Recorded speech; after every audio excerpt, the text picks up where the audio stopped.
Did you know that one of the most horrific massacres in South Sudan's history occurred on April 15, 2014? This is the story of the Bentiu Massacre.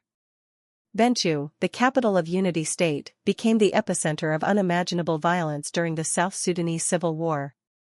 On that fateful day, hundreds of civilians were massacred in an outbreak of ethnic violence when rebel forces took control of Bentiu, an oil-rich town in South Sudan. At the time, international media described it as the single worst atrocity since the Civil War began in December 2013. But what followed was not just a battle, it was a targeted slaughter. Anti-government rebels killed anyone suspected of supporting the government, including around 200 people in a single mosque and others in churches and aid agency compounds. The total number of deaths still remains unclear. In December 2013, a political struggle between President Salva Kiir and former Vice President Riek Machar sparked violence between Presidential Guard soldiers from two largest ethnic groups in South Sudan.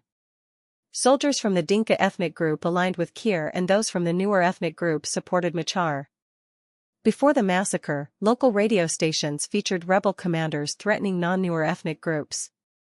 During the Civil War, 2013 to 2020, armed groups targeted civilians along ethnic lines, committed rape and sexual violence, destroyed property and looted villages and recruited children into their ranks.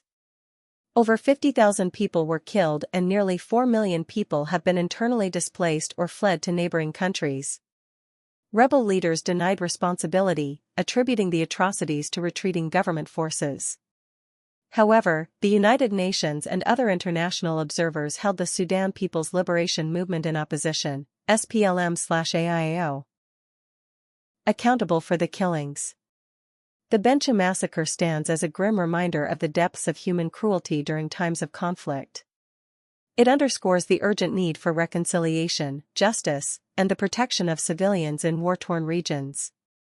For more stories that must not be forgotten, subscribe to Lost History.